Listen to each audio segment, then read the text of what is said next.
शरद पवार यांच्याकडनं पंतप्रधान मोदींचं कौतुक करण्यात आल्यानंतर शरद पवारांच्या भूमिकेशी आम्ही सहमत नाही असं संजय राऊत म्हणाले आहेत। तर देशाच्या हितासाठी पवारांनी मोदींची पाठराखण केली असेल। त्यांचं एक वक्तव्य म्हणजे इंडिया आघाडीच्या विरोधामध्ये कोणतेही मतभेद नाहीत असं शशिकांत शिंदे यांनी स्पष्ट केलं आहे। नरेंद्र मोदी देशाचे प्रधानमंत्री आहेत।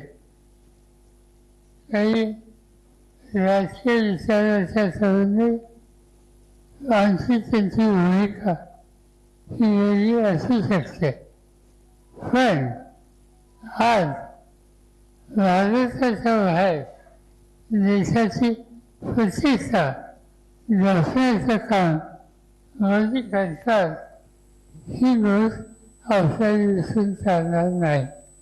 मी सहमत नाही, आम्ही सहमत नाही।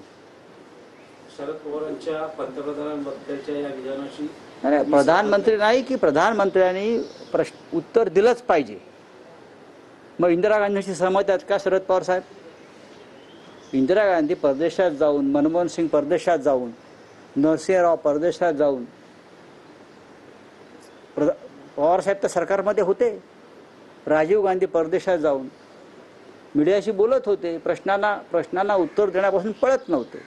त्याच्यात त्यांनी हे पण सांगितलं आहे की आमचे राजकीय मतभेद जरी असले तरी देशाच्या असलेल्या हितासाठी काही मुद्द्यावर आम्हाला निश्चितपणाने त्यांनी त्या ठिकाणी त्याची पाठराखण केली असं सांगितलं असेल। त्याबद्दल कुठल्याही प्रकारच्या बाबतीमध्ये पवार साहेबांनी एकाग्र वक्तृत्व केलं म्हणजे इंडिया आघाडीच्या असलेल्या आमच्या एकीवर कुठल्याही प्रकारचं मतभेद नाही आणि त्यांच्या विरोधातली भूमिका घेतली अशी